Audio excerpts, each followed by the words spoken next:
Boker Tov, shalom à tous et à toutes.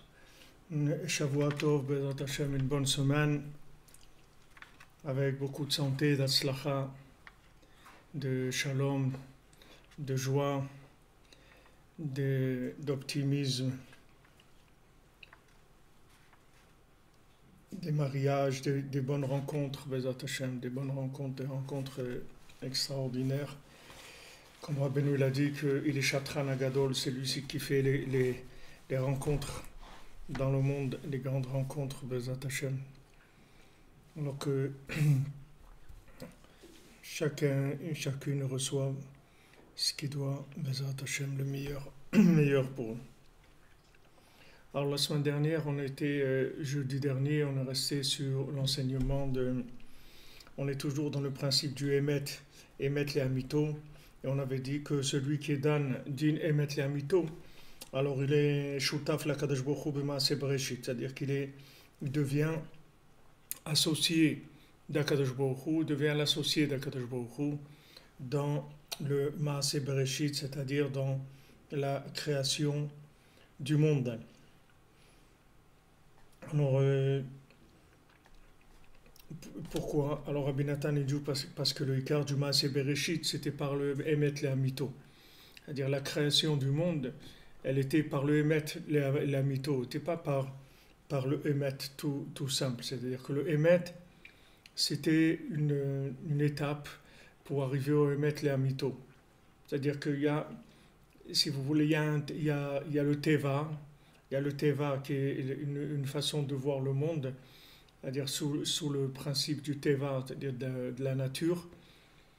Teva, c'est Elohim, c'est-à-dire c'est la rigueur, c'est la valeur des choses de façon théorique, selon la loi, comme elle est écrite.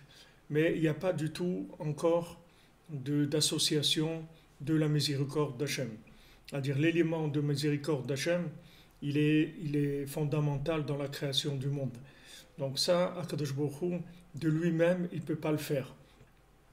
Hachem, il est miséricordieux, mais le problème, c'est que de lui-même, il ne peut pas révéler cette miséricorde, sinon ça va fausser complètement la donne de la création du monde. Le monde, il a été créé avec des valeurs, avec des règles. Il y a le bien, il y a le mal, il y a celui qui veut, il y a celui qui ne veut pas, il y a celui qui est gentil, celui qui est méchant, il y a celui qui est violent, il y a toutes sortes de choses qui sont ça oui et ça non. C'est-à-dire qu'il y a ce qui est permis et ce qui est interdit. Il y a Shisha Sidre Mishnah, il y a six traités de la Mishnah. Il y a ce qui est pur et impur. Il y a ce qui est interdit et permis. Il y a Kasher, Pasoul, Asur, Mutar, Taor, Tamé, ce qui est pur et ce qui est impur. Donc ces notions de pureté et d'impureté, on en avait parlé avant. On avait fait le rapport avec justement la Nekuda de Emet. Et ça, c'est, si vous voulez, ici on avance plus. Rabbi Nathan, il avance beaucoup plus profondément dans la notion de Emet et Emet les Amito. Et pour tous ceux qui ont des questions, je voyais des gens, ils ont des questions un petit peu. Des fois, je m'excuse, peut-être que je rentre pas, j'explique pas assez bien, j'ouvre pas assez. Mais Bezrat Hashem, en avançant, en approfondissant la notion, plus elle va devenir de plus en plus claire. Déjà, c'est déjà pas mal clair, mais ça va devenir vraiment Bezrat Hashem très très clair que chacune y puisse vivre avec ça et que ça puisse vraiment modifier sa perception de la vie pour lui, pour son entourage, pour tout le monde, Bezrat Hashem. Donc le schéma de la création, si vous voulez, on a besoin d'une fusion entre le schéma avant la création et le schéma d'après la création. On a besoin d'une fusion optimisée, positive, de manière à créer le Bayomahu et Hashem Echad Ushmo Echad. Que Hashem il soit un, que Dieu soit un, et que son nom soit un. Maintenant, qu'est-ce que c'est son nom? C'est miséricordieux, d'accord? On a vu, qu'est-ce qu'est le nom d'Hachem? C'est qu'Hachem, il est miséricordieux. Ça, c'est le nom d'Hachem. Maintenant, le nom d'Hachem d'avant la création, c'est la rigueur. C'est-à-dire, c'est les lois. Voilà les lois de fonctionnement. Ça, ce sont les lois. Nul n'est censé ignorer la loi. Tout le monde doit appliquer la loi. Et on doit fonctionner par rapport à ce schéma-là. Une fois qu'il y a eu la création, si on continue dans ce système-là, alors ça va donner, si vous voulez, le teva, c'est-à-dire le fonctionnement logique du monde. Vous voyez bien que maintenant le monde fonctionne et Baruch Hashem, il y a le soleil, il y a la pluie, il y a la neige, il y a des oiseaux, il y a beaucoup de choses, il y a la vie, Baruch Hashem, il y a des naissances tous les jours, des milliers de naissances. Tout ça, ça se fait de façon naturelle, c'est-à-dire ça peut se voir de façon naturelle, c'est-à-dire il y a Elohim. Elohim, c'est Teva, c'est Gematria Elohim. C'est-à-dire les lois naturelles de cause à effet, c'est Elohim. Maintenant, ce mode de fonctionnement, il a été mis en place pour que les gens ils puissent dépasser ça, pour que l'être humain dépasse ce principe-là et vive en connexion avec la miséricorde d'Hachem. Donc il y a un travail énorme à faire au niveau de l'imagination, en sachant qu'il n'y a pas de cause à effet et il n'y a pas de loi naturelle qui ne soit pas voulue par Hachem. Donc une fois que maintenant je sais que derrière ces lois naturelles, il se cache un orchestrateur de tout ça, quelqu'un qui gère tout ça, quelqu'un qui s'occupe du moindre détail de chaque chose. Alors je crée un yichud, c'est-à-dire je crée l'union entre après la création et avant la création, et j'arrive à Bayomahu Yashem Echad Shmo Echad, que Hachem il soit un, mais que son nom aussi soit un, que le nom de Dieu soit un. Comment le nom de Dieu va être un? Quand je pourrai poser son appellation sur tout ce qu'il y a dans le monde. Comme ils font par exemple ceux qui boycottent les produits israéliens. Ils veulent que ça soit écrit sur chaque chose que ça vient d'Israël. Maintenant, il n'y a aucun pays au monde qui a le mérite de ça. C'est-à-dire qu'on doit écrire que spécialement c'est fait en Israël. C'est pour que donner la valeur, pour montrer combien c'est important. Maintenant, vous allez acheter un fruit qui vient d'Israël. C'est pas n'importe quoi. Il va venir d'Israël. C'est-à-dire, il porte le nom de la terre d'Israël. Il porte le nom d'Hachem, de la terre d'Hachem, de la terre de son peuple, de là où se révèle le plus. Donc maintenant, quand vous pourrez poser l'appellation d'Hachem sur chaque chose, c'est-à-dire que vous aurez identifié la provenance de la situation. Alors, maintenant, vous avez reçu, par exemple, Bezat Hashem cette semaine, vous allez avoir une grande bracha, vous allez gagner Bezat Hashem beaucoup, vous allez avoir une grande réussite, plusieurs millions d'euros, chacun il va avoir cette semaine, etc. Alors maintenant, si maintenant il met l'appellation sur cette réussite-là, il dit ça c'est Hachem, ça c'est pas moi, c'est Hachem. Comme il y avait un juif en Amérique, quand il y a eu la guerre du Golfe, alors c'est ce juif-là, c'était un commerçant, il vendait des jeeps spéciales pour le désert. C'était son business. Et quand il y a eu la guerre du Golfe, il a eu des commandes, il a vendu tout ce qu'il pouvait avoir en stock, il a vendu. Donc ça lui a donné une très grande bracha, il a une très grande réussite. Et maintenant, lui, c'était un homme, il vivait correctement, c'est tout. Il avait une parnassa normale. Maintenant, d'un coup, il s'est enrichi. Donc, il ne savait pas. Il a été voir un rave, il a dit, voilà, moi je ne sais pas ce qui se passe. Et Hachem, il m'a envoyé ça. Maintenant, qu'est-ce que je dois faire avec ça? Moi, je vivais normalement. Maintenant, j'ai ce flux d'argent qui est arrivé. Comment je dois réagir par rapport à ça? Et le Rav, il lui a dit comment faire. Mais qu'est-ce que ça veut dire? Ça veut dire que maintenant, cette personne-là, quand elle a reçu ça, tout de suite, elle a étiqueté la chose. Elle a mis l'étiquette dessus, elle dit ça, bon, c'est la main d'Hachem. Donc, Hachem, il doit vouloir quelque chose de moi à travers ça, puisque c'est nouveau. Donc, quelle attitude je dois avoir? Ça m'est difficile de savoir ce qu'il faut faire, donc je vais demander à quelqu'un qui est connecté Un rave, normalement, sa fonction, c'est d'être connecté. C'est pour ça qu'il s'appelle un rave, parce qu'il est connecté. Donc il est connecté, il aide les gens à se connecter, à connecter leur vie. Normalement, c'est ça la définition d'un rave. Comme on a vu jeudi soir, Hillel, c'est ce qu'il faisait. Il connectait les gens.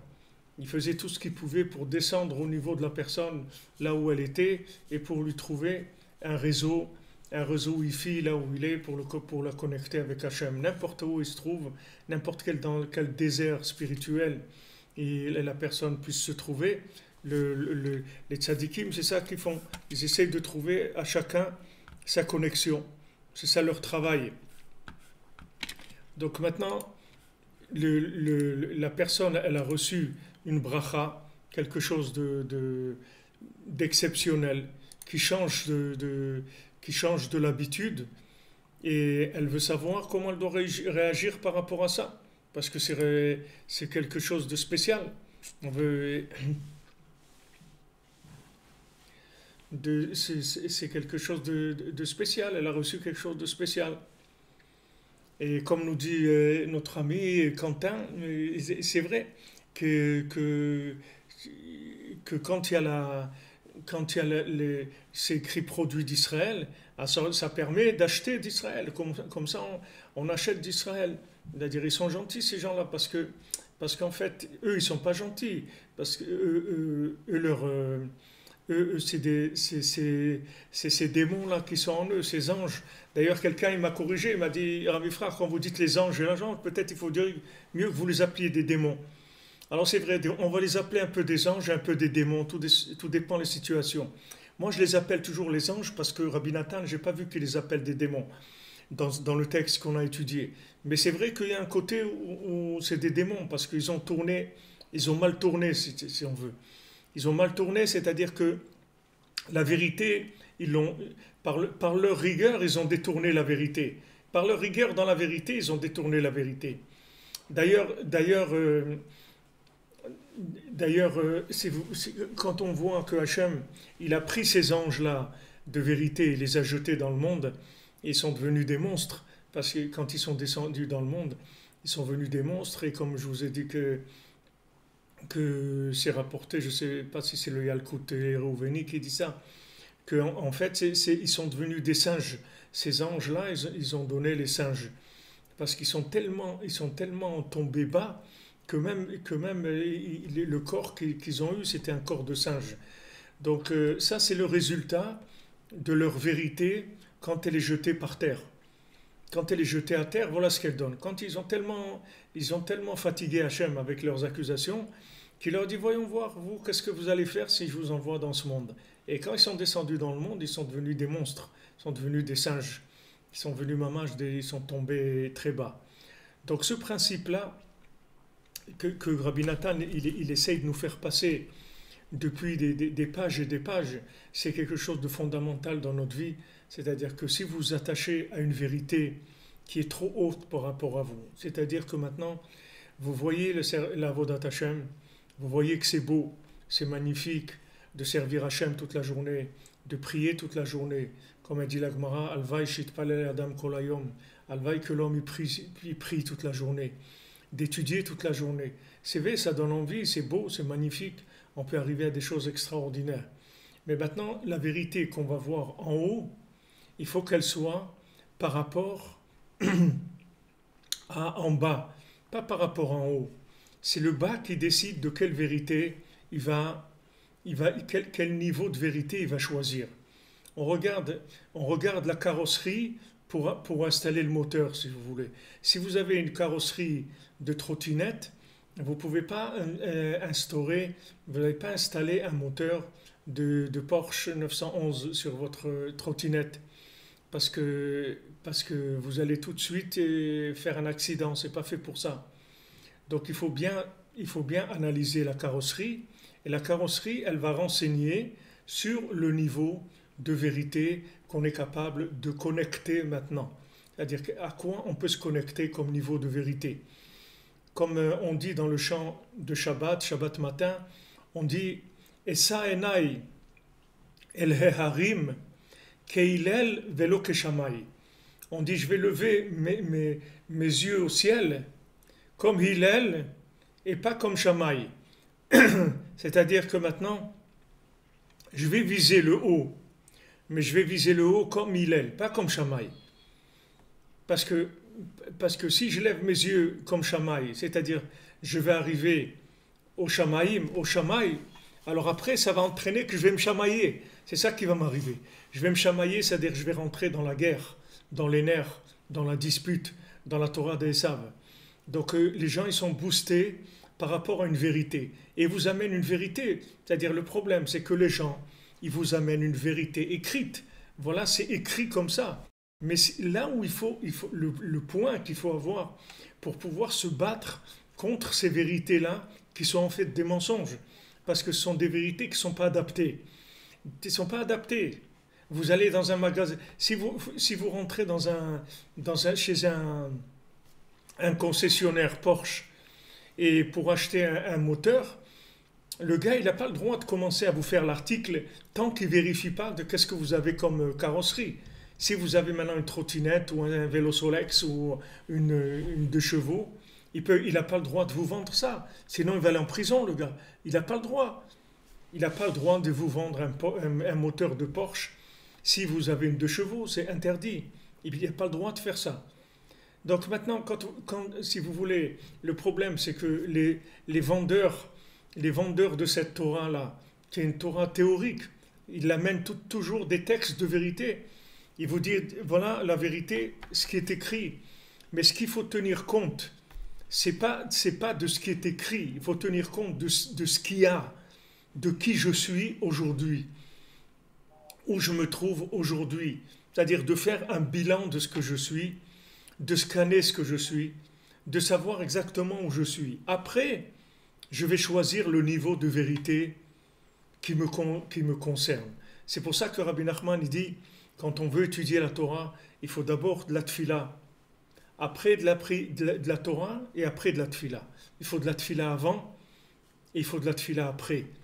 Parce que il faut d'abord de la tfila avant pour se mettre à sa place, pour connaître sa place.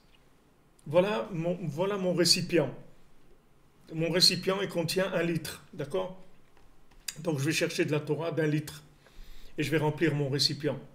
Quand maintenant je vais remplir mon récipient avec 1 litre, je vais comprendre des choses, je vais développer des notions, je vais avoir envie de plus.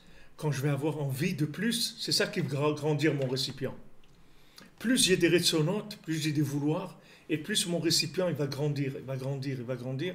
Et là je peux après prendre 2 litres, après 3, après 100 litres, après des tonnes même. Mais il faut que je commence par là où je me trouve. Si maintenant je regarde des systèmes qui sont des systèmes qui sont faits pour des gens qui sont d'il y a 3 siècles, c'est-à-dire des systèmes d'individus d'il y a 3 siècles, c'est pas adapté à moi du tout. Donc la seule chose que je peux faire, c'est dans ces situations-là, qu'est-ce qu'ils font les gens? Ils se collent, ils essayent de coller à ces systèmes-là, mais avec beaucoup de nerfs. Vous voyez les nerfs qu'il y a, c'est terrible. Il y a beaucoup de nerfs. Pourquoi? Parce que il y a beaucoup de rigueur. Donc pourquoi il y a de la rigueur? Parce que c'est Teva, c'est Elohim. C'est-à-dire que c'est Gematria Teva, c'est Elohim. C'est-à-dire qu'ils rentrent dans la rigueur. Pourquoi ils rentrent dans la rigueur? Parce qu'ils ont déconnecté le haut et le bas. C'est ça, parce que le bas, c'est que de la miséricorde. Le bas, il est que de la miséricorde. Si jamais on se connecte à Hachem, en bas, on va voir qu'Hachem, il est que de la miséricorde. Parce qu'Hachem, d'un côté, il a donné les écrits, il a donné la Torah écrite, de manière à pouvoir donner une récompense à chacun par rapport à l'écrit, pour respecter les règles, mais dans sa création, ce qu'il attend de chacun, c'est qu'il s'appuie sur sa miséricorde. C'est ça ce que Hachem il attend. Donc maintenant, là où je me trouve, je dois avoir visé plus haut que là où je suis, maintenant, mais toujours de façon équilibrée, c'est-à-dire toujours par rapport à mon récipient.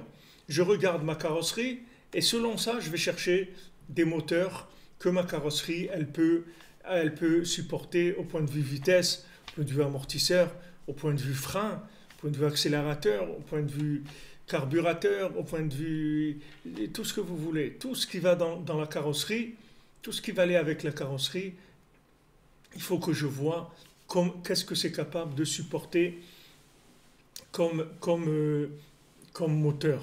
Comme des fois vous achetez des lampes de chevet ou des lampes et ils vous disent voilà, ici vous pouvez mettre qu'une enveloppe, une ampoule de 25 watts, c'est tout. Alors si quelqu'un dit mais pourquoi je vais mettre 25 watts, moi j'ai envie de lumière, je vais mettre 100 watts, et bien mettre 100 watts il va brûler le système parce que tout le plastique qu'il y a là-bas, tous les trucs, c'est pas fait pour ça. Donc c'est très simple, mais en même temps c'est révolutionnaire parce qu'il y a une ignorance totale. C'est-à-dire les gens ils vivent dans l'ignorance. Les gens qui n'ont pas la Torah du tzaddik vivent dans l'ignorance. Ils ne savent pas comment ça fonctionne. Ils ne savent pas comment ça fonctionne. Vous voyez, mon cher Rabbeinu, il fait sortir le Ham Israël d'Égypte.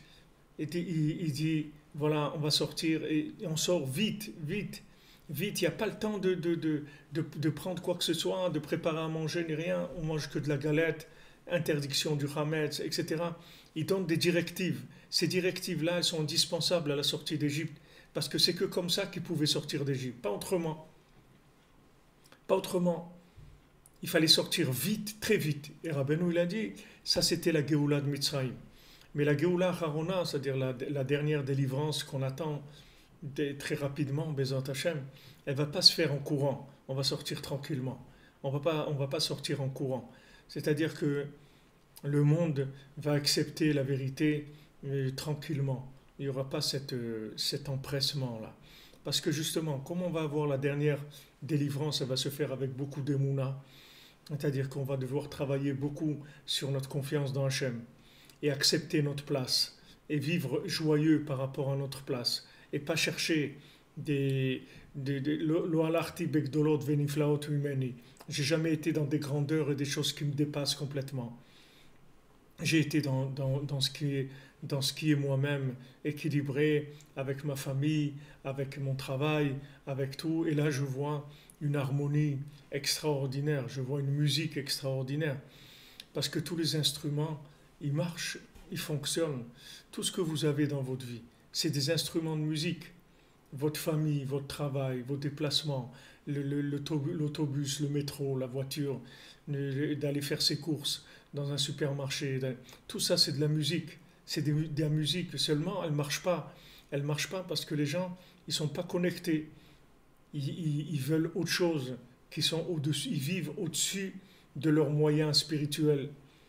Au-dessus de leurs moyens. C'est-à-dire, ils ont les yeux plus gros que le ventre. C'est-à-dire, ils veulent des choses spirituelles qui sont au-dessus de leurs moyens.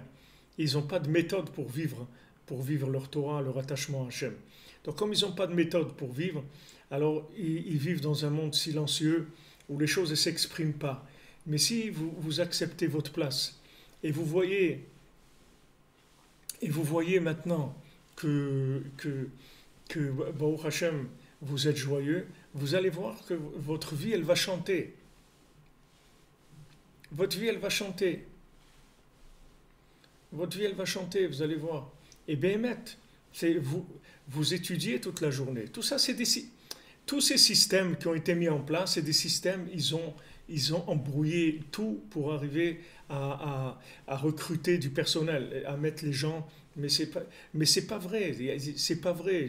Le Chafetz Chaim, il dit, si quelqu'un, il va travailler pour maintenant nourrir sa famille et ses enfants, d'accord? Quelqu'un, il est chômeur Shabbat, il fait ce qu'il a à faire. Il va travailler toute la journée pour nourrir sa femme et ses enfants, d'accord? Le Chafetz Chaim, il dit que c'est exactement comme s'il étudiait toute la journée. C'est la même chose. C'est exactement pareil. Il n'y a aucune différence. Il n'y a aucune différence. Il doit, parce que maintenant, sa connexion à lui, elle est dans le monde du travail. C'est là où il va se connecter, c'est là où ça va chanter, c'est là où il va voir ce qu'on appelle l'ashgacha pratit. Alors ce qu'on a vu ici, le problème qu'on a vu de l'ashgacha pratit, c'est-à-dire de la providence, comment vivre avec la providence, elle ne commence à fonctionner que si vous êtes en harmonie entre la vérité et le vécu. C'est que là où vous pouvez voir la providence. Là, votre vie, elle se met à chanter. Peu importe le niveau, si vous avez une trottinette ou un vélo Solex ou une moto, ou une deux chevaux, ou une Porsche, ou n'importe quoi que vous avez comme niveau. Ça, le niveau, il n'a pas d'importance. Ce qui compte, c'est la connexion. Il vaut mieux un niveau très bas et connecté qu'un niveau très haut qui n'est pas connecté. À quoi ça sert? De la théorie, de la théorie, de la théorie. Et moi, où je suis là-dedans? Ou comment je progresse, comment j'avance, comment je change ma vie? Pour changer ma vie, il faut une harmonie, il faut que ça chante, il faut que vous entendiez la voix d'Hachem. La voix d'Hachem, elle est partout. Hachem, il est Melo Koloretz Kavodo, Hachem, il remplit le monde. Les gens, ils ne vont pas vous dire ça du Chafetz Chaim, pourtant c'est écrit, il a dit ça le Chafetz Chaim. Quelqu'un qui va travailler toute la journée parce qu'il doit travailler pour emmener la parnassa, c'est normal. Alors, c'est comme s'il étudie toute la journée, c'est la même chose. Parce que quel est le sens de l'étude? C'est se connecter à Hachem. L'étude, c'est pas pour savoir des choses. L'étude, c'est pas pour devenir un rabbin. L'étude, c'est pour se connecter à Hachem. Maintenant, si quelqu'un il fait des études pour devenir un rabbin, ou un rave, un truc, ça c'est autre chose. Ça veut dire c'est comme s'il est à l'université, qui fait des études de médecine ou n'importe quoi. Mais ça rentre pas dans la Avodat Hachem. C'est un métier, il apprend un métier. Au lieu maintenant que ce soit un métier dans le social normal, c'est un métier dans le judaïsme. Mais c'est un métier, c'est tout. C'est pour apprendre un métier. Il n'y a pas de problème. Si quelqu'un, ça lui dit d'être rabbin, il a envie de faire ça, rabbin de communauté et tout, et il étudie la Torah pour devenir rabbin, il n'y a pas de problème. C'est un métier. Comme s'il apprenait n'importe quel métier. Mais c'est pas de ça qu'on parle. Nous, on parle de se connecter avec Hachem.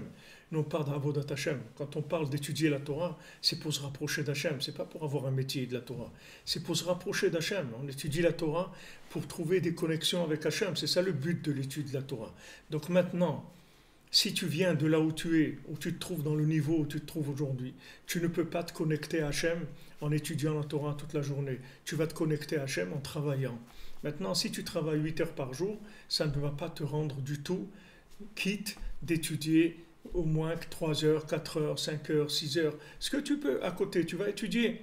Mais quand maintenant tu as travaillé, c'est ton monde, c'est ton niveau. Ton travail, il va te connecter, il va te donner de la joie, il va te donner de la satisfaction, il va te permettre de t'exprimer, il va te donner la vie tout simplement. Et là, tu vas voir la Shgacha pratique, c'est-à-dire tu vas voir la présence divine, la providence divine dans tes actes, parce que tu vas être connecté à ta vie. C'est tout qu'une question d'équilibre. Cet équilibre, il est très fin, parce que c'est l'équilibre entre le Emet et mettre les mytho. Si maintenant, je ne vis pas la vérité, ce n'est pas de la vérité. Hachem, il dit aux anges, votre vérité, ce n'est pas de la vérité, c'est du mensonge, parce qu'elle ne peut pas être viable dans ce monde. Donc c'est du mensonge. Hachem, ce qu'il attend, c'est qu'on arrive à connecter notre vie à lui dans chacune de nos actions, dans chacune de nos pensées, qu'on vive avec lui, qu'on n'ait pas des zones obscures où on tire notre vitalité de choses qui ne sont pas avec Hachem.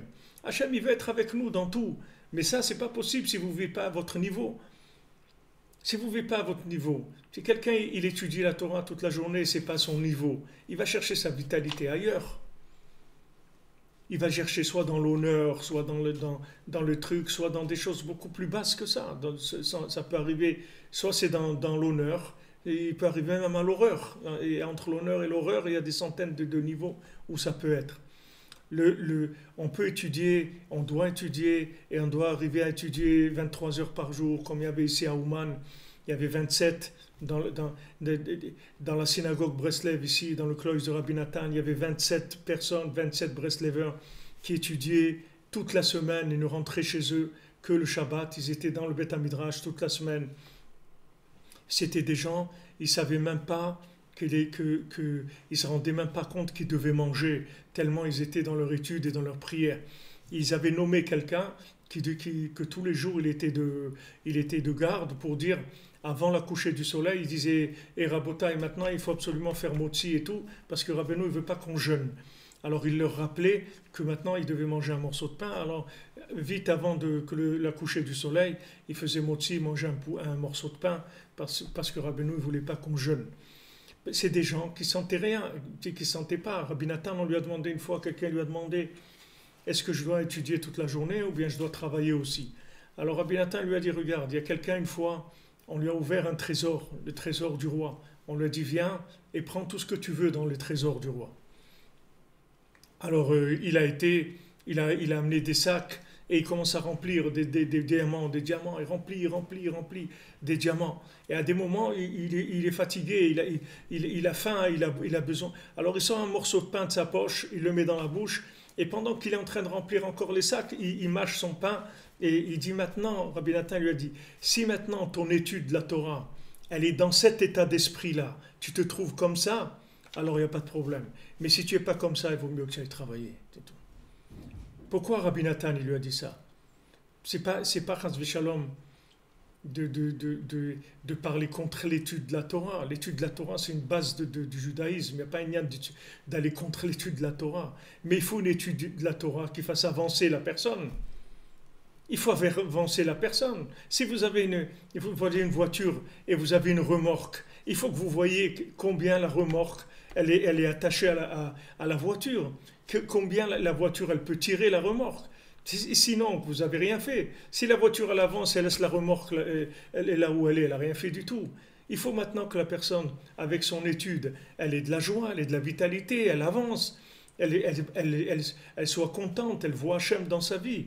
Sinon, à quoi ça sert ce qu'elle est en train de faire? La Torah, c'est des indications pour se rapprocher d'Hachem.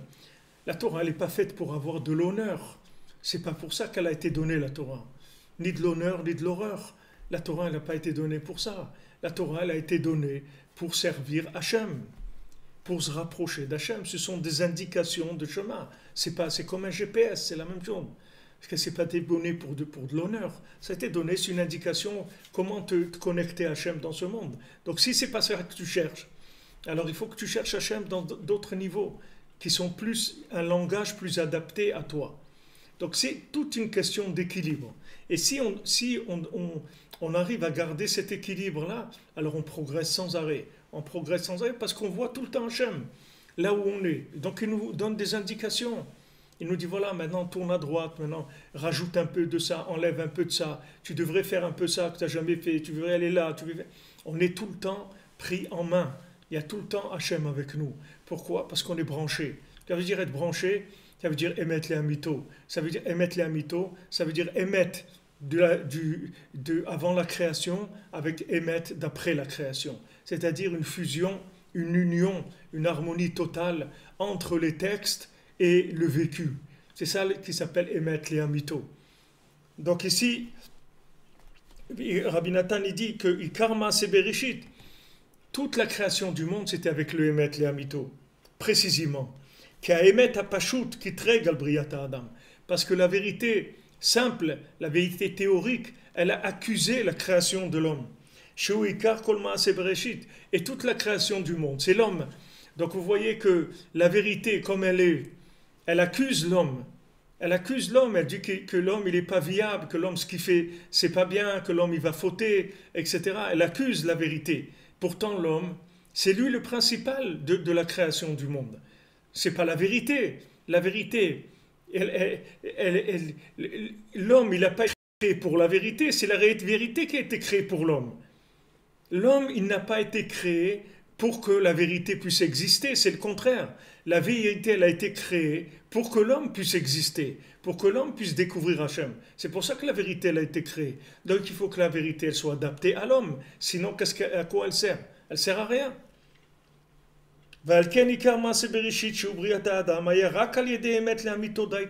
C'est pour ça que toute la création du monde, tout Maaseh Bereshit, c'était précisément avec Emet le Amito. Précisément avec Emet le Amito. C'est-à-dire, justement, c'est ça, le Emet le Amito, pas que Emet. Ça ne pouvait pas aller, que Emet, ça ne marche pas. On ne peut pas créer un Emet et après vouloir trouver des créatures qui vont s'adapter à ce Emet. C'est le contraire. Le Emet, il doit descendre chercher les individus avec beaucoup de patience, avec beaucoup de gentillesse, avec beaucoup de contraction, de notions, avec beaucoup de simplification, de manière à ce que les gens, ils accrochent, ils se branchent. Et quand les gens ils sont branchés, c'est ça, Emet les Amito. Ça veut dire qu'on y est arrivé. Ça y est, le monde est branché. Quand le monde sera branché, Mashiach il viendra. Et tout le travail de Mashiach, c'est de brancher les gens, c'est tout. Tout ce qu'il fait Rabbeinu, c'est de brancher les gens. Branchez-vous. Il dit voilà, branchez-vous. branchez-vous tous les jours, allez sous un arbre, allez sous des branches, et là-bas branchez-vous à Hachem, parlez avec Hachem. Et si vous n'avez pas un arbre, alors vous pouvez vous brancher dans votre cuisine, dans votre voiture, dans l'autobus, dans le métro. Là où vous êtes, vous pouvez vous brancher. Vous trouverez toujours comment vous brancher. Si vous avez compris que si vous ne faites pas ça tous les jours, vous allez débrancher, c'est-à-dire vous allez vivre une vie de débranché, c'est-à-dire de personnes qui n'ont aucune relation entre le vécu et le connu, entre le quoi et le comment. C'est-à-dire qu'ils ne savent pas comment adapter leur vie à ce qu'ils savent. C'est-à-dire ils savent des choses, ils n'arrivent pas à vivre en fonction de ce qu'ils savent. Et ça, c'est une déchirure terrible. Ça donne beaucoup de nerfs, ça donne beaucoup de désespoir, de la rage. Je vois combien de gens ils m'écrivent, ils sont enragés parce qu'ils n'arrivent pas à se connecter, parce que la vérité qu'ils ont, elle est trop élevée par rapport à ce qu'ils sont. Ils cherchent à un niveau trop élevé, alors que s'ils s'acceptaient avec leur carrosserie, dans l'état où elle est, ils trouveraient un petit moteur et ça y est, ça va commencer à rouler. Même si ça roule à 20 à l'heure, c'est pas grave. C'est pas grave, mais ça roule. Ça roule. Il y a du paysage, on change de paysage, on voit des choses, on découvre, on avance. Même si c'est 20 à l'heure, c'est pas grave. Le principal, c'est que c'est moi, c'est tout. C'est que moi, c'est ça, moi. C'est équilibré, il y a de la joie, il y a du vécu, il y a du mouvement. Plutôt que d'être là avec des nerfs et des nerfs pour que ça rentre et ça rentre pas. Et après, les gens ils se trouvent à l'âge de 50 ans complètement aigris parce qu'ils croyaient qu'ils allaient devenir des vedettes. Mais c'est pas tout le monde qui va devenir une vedette. Il y a beaucoup de gens, ils ont fait du hit parade, c'est pas pour ça qu'ils sont devenus des vedettes. Hein. Il y a beaucoup de gens, ils sont inscrits au hit parade, ils n'ont jamais été connus. Comme ça, c'est tout. Il y a beaucoup de gens qui ont essayé, ils ne sont pas devenus des vedettes. Ils sont restés des gens simples. Et comme ils sont restés des gens simples, ils n'ont réussi de connexion, ni dans le monde professionnel, ni dans le monde spirituel, ni dans le monde familial. Et voilà, leur vie, c'est quoi? Arriver à 50 ans, être complètement aigri et se trouver une petite place d'enseignant ou de trucs et tout. Alors que le bonhomme, vous le voyez quand il avait 20 ou 25 ans, c'était un lion. Il voulait faire des choses plein. Et après, vous le trouvez à 50 ans, il est comme ça. Et là, on dirait qu'il vit complètement dans le formol. Complètement. Pourquoi? Parce qu'il a voulu vivre quelque chose qui n'est pas à son niveau, c'est tout. Alors que si vous commencez à votre niveau, la porte est ouverte. Il y a pas de, vous pouvez très bien travailler 8 heures par jour, étudier 8 heures par jour. Et ça ne vous empêche pas du tout. Ça ne gêne pas du tout, du tout. Vraiment pas du tout. Celui qui a envie, ça ne gêne pas. Combien d'artistes, de gens, ils ont développé leur idéal en dehors de l'école, en dehors de leur travail. Quand ils rentraient chez eux, c'est là où ils commençaient à peindre, c'est là où ils commençaient à écrire, c'est là où ils commençaient à faire de la musique. Et à côté, ils étaient fonctionnaires à la RATP ou n'importe quoi, ça ne gênait pas. Et ils ont développé leur idéal chez eux, dans leur moment libre. Mais ils consacraient énormément de temps à leur hobby, à leur truc qui les a développés, jusqu'à qu'il y en a qui sont arrivés à ce qu'après leur hobby, il est devenu aussi leur métier.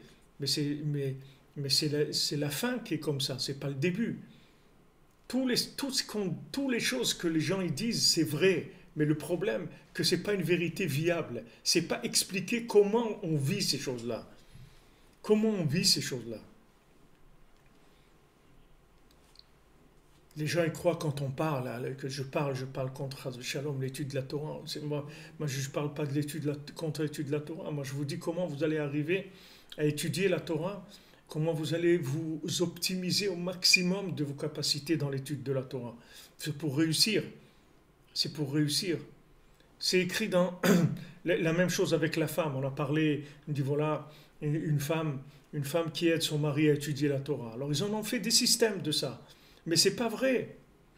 On ne peut pas imposer à une femme d'aller travailler pour que son mari l'étude. C'est un système mensonger. On n'a pas le droit de faire ça. Vous savez dans quel cas on a le droit de faire ça? C'est écrit comme ça dans la Mishnah, dans Pirkei Avot. Il y a écrit que tout celui qui est marbé sicha et maïcha, alors tout celui qui parle trop avec la femme, on dit avec n'importe quelle femme, mais avec sa femme aussi. À plus forte raison, une autre femme, c'est sûr qu'il ne doit pas parler, même avec sa femme. Tout celui qui parle trop avec sa femme, alors on va lui rappeler ça au moment du jugement.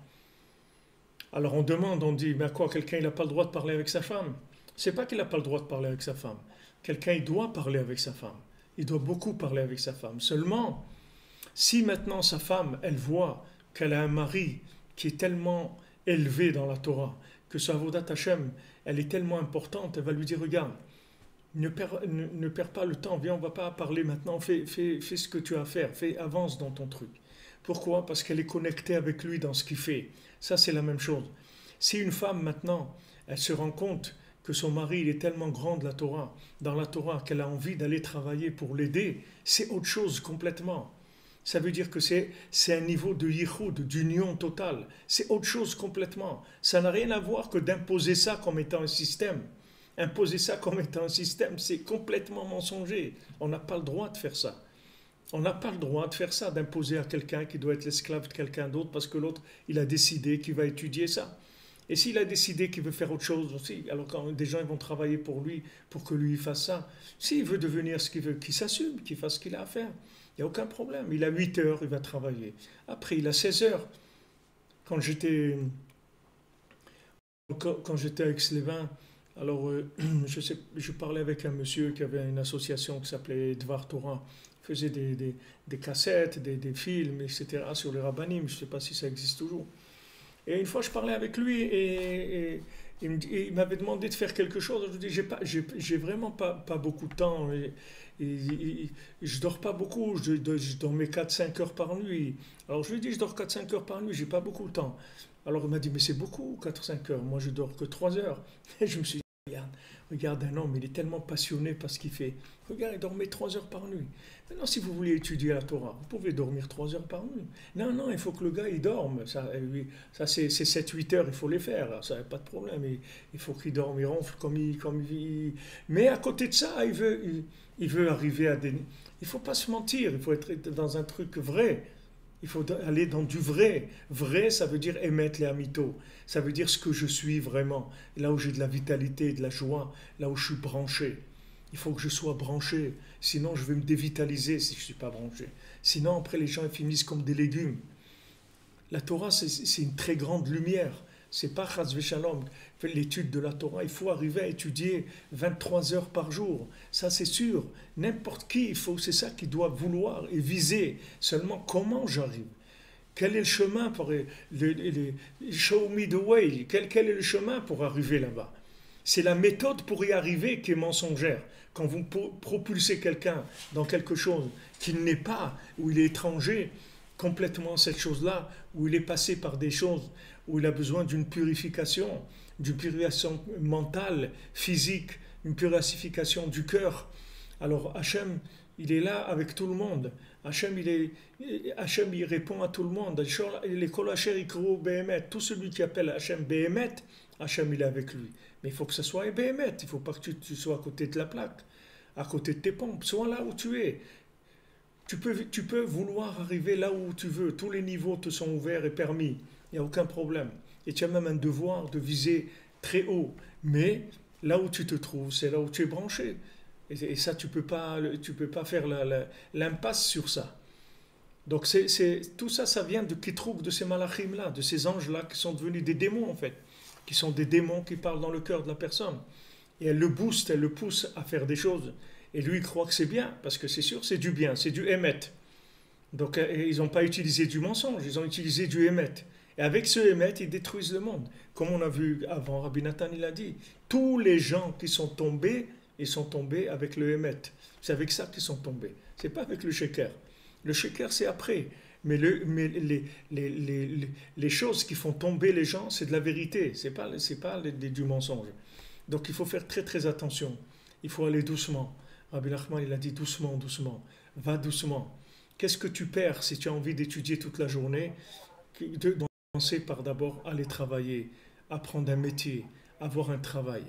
Et maintenant, à côté, tu étudies et tu développes. Et après, tu vas voir qu'il y aura un équilibre entre les deux qui va se faire. Soit maintenant, tu vas arriver à ce que ton étude, elle domine dans la journée. Toi, sur ton travail, il va dominer dans la journée parce que c'est plus ton monde. Mais tu te construis, tu vas arriver à l'âge de 40 ans, 50 ans, 60 ans. Tu es un Ben Adam, tu tiens debout. Tu es joyeux, tu es content, tu as réussi quelque chose, tu as fait quelque chose dans ta vie. Mais si tu n'es pas à ta place, tu ne vas jamais réussir. Jamais réussir. Tu vas rester ce que tu es, c'est tout. Et tu vas avoir beaucoup de connaissances, c'est vrai. C'est vrai, n'importe quel brel, vous le mettez toute la journée devant des livres, 8 heures par jour, il va finir par savoir des choses. Mais savoir et vivre ce qu'on sait, c'est deux choses complètement différentes. C'est deux mondes complètement différents, qui n'ont rien à voir l'un avec l'autre. On peut avoir des connaissances énormes et ne pas arriver à les digérer, même pas à les mâcher, à avoir un plaisir de ces choses-là. Parce qu'on n'est pas branché, c'est trop haut. On ne peut pas se brancher, on ne peut même pas commencer. Donc Rabbi Nathan, il dit que tout maintenant le Maaseh Bereshit, c'était que avec le Emet le Amito. Parce que le but, c'est l'homme. Le but, c'est de sauver l'homme. Le but, c'est de connecter l'homme à Hachem. N'importe où il soit. C'est ça le but de la création. N'importe quel individu, là où il est, de le connecter à Hachem, c'est ça le but de la création. Rabbi Nachman, il a dit, j'ai compris dans la Torah, j'ai des niveaux de compréhension de la Torah que personne n'a jamais eu dans le monde. Il n'y a aucun tzaddik qui a compris la Torah comme Rabbeinu il a compris. Ce que Rabbeinu il a amené comme enseignement dans le monde, il n'y a personne qui a jamais amené ça dans le monde. Et Rabbeinu il a dit pourtant, tout ce que j'ai compris, c'est rien pour moi par rapport à aider une personne à se connecter à Hachem. Toute ma connaissance, elle est faite que pour ça. Parce que sinon, à quoi ça sert? Si vous avez un médecin, il a fait des études, il a fait des découvertes, des choses, mais il n'a jamais soigné personne dans sa vie. Il n'a jamais trouvé de moyen pour soigner qui que ce soit. Qu'est-ce qu'on a à faire de ce qu'il a découvert? Il a découvert des choses, voilà, il a découvert. Mais qu'est-ce qu'on fait avec ça? Qui est-ce que tu as branché avec ça? Qui est-ce que tu as soigné avec ça? C'est ça qui nous intéresse. C'est ça qui est intéressant. C'est pas maintenant là où tu connais des choses, tu sais des choses. Alors le but de la création, c'est émettre les amito, c'est-à-dire que l'homme, il vive branché avec Hachem. Shehu amitato be'atzmo idbarach sheyefshar le'asig. Que ça, c'est la vérité d'Hachem lui-même. C'est-à-dire que, mamash, l'essence d'Hachem, l'essence d'Hachem, ça, on ne peut pas le comprendre avec la tête. Avec le cerveau, on ne peut pas comprendre l'essence d'Hachem. On peut avoir des kinouilles, des définitions nominatives, explicatives, des adjectifs. On dit voilà, Hachem, il est grand, il est redoutable, il est tout ce que vous voulez. Mais l'essence d'Hachem, qui est-ce qui connaît l'essence? Personne ne connaît l'essence d'Hachem. Personne ne peut comprendre avec son cerveau l'essence d'Hachem. Que maintenant il sache que malgré que maintenant il faut créer l'homme, c'est-à-dire que maintenant même que vous les anges, vous dites que l'homme il va fauter, etc. Mais sache qu'il va y avoir des tzadikim grands, que eux ils vont arriver au Emet le Amito. Eux ils vont arriver à être dans un corps et ils vont arriver à se connecter à la plus grande vérité possible dans un corps. Comme Rabbi Nachman l'a dit quand il est parti à l'âge de 38 ans, il a dit voilà, maintenant je suis obligé de quitter ce monde parce que j'ai atteint tout ce qu'un être humain il peut atteindre dans un corps. Et comme maintenant je ne peux pas m'arrêter, donc je dois continuer, il faut que je laisse le corps, je dois laisser l'emballage et je dois partir, continuer mon chemin pour découvrir encore et encore. Donc voilà, il a existé des individus, que ces tzadikim-là, ils sont arrivés au maximum de ce que quelqu'un il peut arriver dans la compréhension dans ce monde, un être humain. Tous les tzadikim, voilà, c'était comme Abraham Avinu. Jusqu'à qu'Abraham Avinu, le monde, il n'était pas encore installé. Quand Abraham Avinu, il est venu, alors Hachem, il a dit maintenant, voilà, maintenant le monde va exister. Parce qu'Abraham Avinu, c'était un homme qui s'est connecté à Hachem, qui a vécu une vie connectée, mais une vie connectée. Abraham Avinu, il a fait la guerre, il a aidé, et quand ils ont voulu lui donner de l'argent, il a dit, je veux même pas un lacet de chaussures, je ne prendrai pas.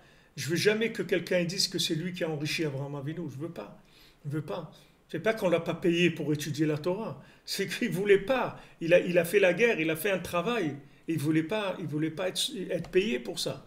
Il dit, chas v'shalom, je veux pas qu'un jour on dise que voilà, c'est lui qui a enrichi Abraham Avinu, je veux pas. Garde ton argent, j'en veux pas de ton argent. Je veux pas étudier la Torah pour ton argent. Moi, je fais ce que j'ai à faire. Hachem, il s'occupe de moi, c'est tout. Si c'est ma place, je vais avoir ce que je dois avoir. Quel rapport ça avec l'argent? Quel rapport? Alors ces gens-là, eux, ils sont arrivés à émettre les mythos dans le monde. Donc Hachem, il a dit, même vous, les anges, vous ne pouvez pas accuser parce qu'il y aura des hommes que eux, ils vont correspondre au émettre d'en haut de façon parfaite et au mettre d'en bas de façon parfaite. Ils vont les connecter complètement les deux. Eux, ils vont arriver à ça. Mais ce n'est pas tout le commun des mortels qui sont comme ça. Le commun des mortels, on n'est pas du tout comme ça. Valken ze adin din emet le amito daika au prinat zot. Donc celui qui fait le din emet le amito, alors lui il se trouve dans ce principe-là. C'est-à-dire il sait exactement adapter la vérité qui correspond à chacun. Donc lui devient l'associé d'Hachem dans la création du monde. Puisque toute la raison pourquoi Hachem il a créé le monde, c'est pour que la vérité elle soit découverte au niveau de chacun.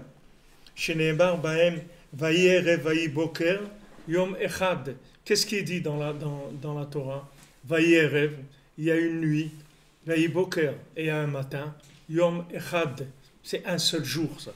La nuit et le jour, c'est un seul jour. Shemisham lamdu razal sham midrash shenase shutaf. C'est de cette chose-là que les Khamim ils ont appris que celui qui est dan din emet, des amito, alors il devient associé à Hachem dans la création du monde. Ka emet ikulo echad kulo tov. Yarikaru emet la amito. Maintenant, le emet, c'est entièrement un, c'est entièrement bien. Et le ikar, c'est emet les amito. C'est-à-dire que maintenant, le emet, c'est une seule chose. C'est-à-dire quand vous prenez la nuit et le jour, les deux, ils s'appellent yom. Les deux, ils s'appellent yom. Et comment il commence le jour chez nous? Il commence par la nuit. Nous, on ne compte pas le jour le matin. Nous, on commence à compter le jour à partir de la sortie des étoiles. C'est le lendemain qui commence. Et un jour, il commence toujours là, par l'obscurité. Il ne commence pas par la lumière. La lumière, elle vient après l'obscurité. Pas l'obscurité, c'est d'abord, on rentre dans la émouna. D'abord, on se connecte. D'abord, on rentre les yeux fermés dedans. On ne comprend rien, mais on avance. On s'engage avec la émouna. Et après, il y a le soleil qui se lève, c'est-à-dire la chokhma qui va venir et qui va nous permettre de comprendre ce qu'on est en train de vivre. Mais d'abord, on le vit. Après, on comprend. D'abord, on l'avale, après, on le rumine. D'abord, on le fait rentrer dans notre estomac et après, on le fait remonter pour le ruminer. D'abord, on l'accepte avec la émouna et après, on arrive au niveau de la compréhension. Mais bien sûr que le niveau de émouna, il dépend chacun là où il se trouve. Si maintenant il rentre dans une émouna qu'il dépasse, ça s'appelle de la folie, c'est pas de la émouna. La émouna, c'est par rapport à mes récipients. Donc je m'engage par rapport à mes récipients, et après mes récipients vont grandir, et je vais m'engager plus, etc. Et pour vérifier, c'est pas difficile, vous vérifiez la famille, l'équilibre de la famille, la joie, le shalom dans la famille, la parnassa, tout ça ce sont des éléments qui montrent à la personne qu'il est en équilibre. Quand il est en équilibre, tout le système, il se met à son service. Tout ce qu'il y a dans le monde, c'est là pour le servir. Et là, il le vit à condition qu'il accepte sa place. C'est tout. Accepter sa place, ça ne veut pas dire se décourager, ça peut dire se contenter de choses minables. Accepter sa place, ça veut dire je vise très haut, mais ce n'est pas pour ça que je vais me prendre pour autre chose que ce que je suis. Je suis ce que je suis et je vise très haut. Alors maintenant, si quelqu'un il travaille toute la journée pour donner par là ça à sa femme, à ses enfants, tout le foyer il fonctionne en harmonie. Et cet homme-là, il a tout à fait la possibilité d'étudier encore 8 heures ou 10 heures ou 12 heures par jour. C'est à lui de décider. S'il aime la Torah, il va étudier. Si maintenant son niveau de Torah, c'est d'étudier encore 1 heure ou 2 ou 3, alors il va faire 1 heure ou 2 ou 3. Comme le Balatania et la Mel dans le Shulchan Aruch Harav, dans le Chot Talmud Torah, vous pouvez regarder. Il dit que quelqu'un qui n'a pas le temps d'étudier, qui étudie que 6 heures par jour. Pour lui, quelqu'un qui étudie 6 heures par jour, c'est quelqu'un qui n'a pas le temps d'étudier. Alors là-bas, il dit qu'est-ce qu'il faut étudier. L'étude de la Torah, elle est ouverte. Mais avant d'être un étudiant en Torah, il faut être un être humain d'abord. Il faut fonctionner en tant qu'être humain. Rabbi Nachman, c'était un très grand sadique, mais c'était un être humain, Rabbi Nachman. Rabbi Nachman, il aimait ses enfants, il aimait ses petits-enfants, il se faisait du souci pour chacun d'entre eux. Sa fille il lui écrit, il lui dit est-ce que tu manges, tu fais attention à ce que tu manges, fais attention à ta santé, tu devrais boire tous les jours un peu de jus de raisin, ça va te faire. Vous voyez de quoi Rabbi Nachman, dans quoi il rentre? Mais Rabbi Nachman, c'est un être humain. C'est pas la Torah, c'est pas quelque chose qui sort l'humain d'être un être humain. Il a un cœur, il vit avec les gens, il communique avec les gens. Pourquoi pour être dans la Torah, il ne faut pas être un être humain? C'est quoi ces systèmes-là? Tu veux étudier la Torah, pas de problème. Tu fais tes 8 heures de travail. Peut-être tu vas trouver un travail à 6 heures. Tu vas travailler 6-7 heures par jour.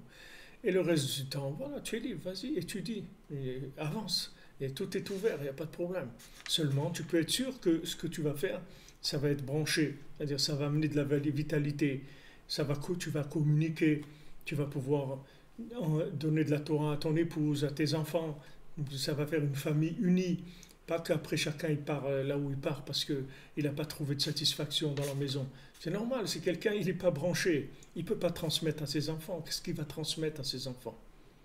Qu'est-ce que vous pouvez transmettre que vous-même vous ne vivez pas? C'est intransmissible ce que vous ne vivez pas. Comment vous voulez le transmettre? Vous allez transmettre quoi? De la théorie. Et il peut lui aussi apprendre un ordinateur et apprendre des choses. Quand on dit donner l'exemple, ça veut dire que vous vivez la chose. Et quand vous la vivez, alors ça peut se transmettre. Si vous ne la vivez pas, vous ne pouvez pas la transmettre. Mais est-ce que vous pouvez vivre? C'est votre niveau de connexion. Vous ne pouvez pas vivre au-dessus de votre niveau de connexion. Et si quelqu'un il essaye de vivre au-dessus de connexion, de son niveau de connexion, il va aller chercher sa vitalité dans l'horreur. C'est obligé, parce qu'un homme ne peut pas mourir. Un homme, il a un instinct de vie. Un homme, il a un instinct de vie. Il ne peut pas mourir. Donc, s'il n'y a pas de vitalité dans le niveau spirituel dans lequel il s'est engagé, il va chercher de la vitalité dans des poubelles. C'est tout à fait normal. Les gens qui n'ont pas de quoi manger vont chercher dans les poubelles. Parce que là où il est, il n'a pas de quoi manger. C'est tout un système, si vous voulez, de vécu du Hémet qui n'est plus actuel. C'est quelque chose qu'aujourd'hui, on ne peut pas vivre. Les gens aujourd'hui ne sont pas au niveau de ça. Il y a quelques personnes au niveau. Et ceux qui sont à ce niveau-là, ils n'ont qu'à commencer par le commencement. Et après, ils vont avancer très très vite. Si quelqu'un il est fait pour ça, et il tire sa vitalité de ça. Pas une vitalité de la réussite et de l'honneur. Une vitalité de connexion avec Hachem, de la Yirat Shamayim, de la crainte d'Hachem. Que ce qu'il a envie, c'est que d'être avec Hachem. Comme je disais toujours aux élèves, je leur disais toujours, vous savez, un bon élève, c'est pas dans les notes qu'on voit. Si on voit la récréation, où est-ce qu'il va, c'est tout. Voilà, maintenant c'est la récréation. Allez, on va voir ce que tu fais à la récréation. Ça, il ne faut pas lui dire, parce qu'après même la récréation, il va en faire de la simulation. Mais seulement la récréation. Vous voyez où est son cœur, c'est tout. Dans la Torah, c'est pareil. Regardez quand il y a les récréations, les vacances, où il est le cœur, vous allez comprendre tout de suite qu'est-ce que ça veut dire le Hémet, les Amito. Où il est le Hémet, les Amito.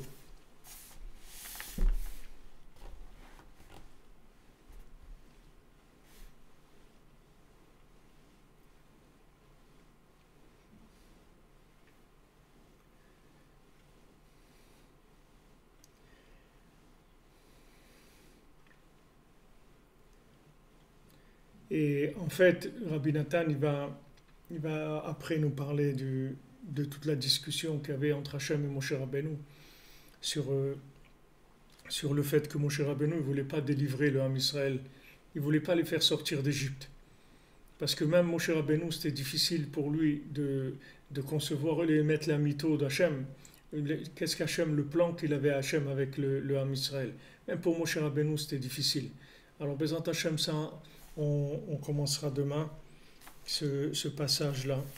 Alors, Bezat Hashem, qu'on ait le mérite par le srout de Tzadik d'être branchés chacun à notre niveau, de tirer de la vitalité de ce qu'on fait, d'être joyeux de ce qu'on a et d'arriver avec ça à progresser, mais dans la joie. Progresser dans la joie, pas dans l'angoisse, pas avec des nerfs, pas avec des angoisses et des pressions. Progresser dans la joie parce qu'on aime.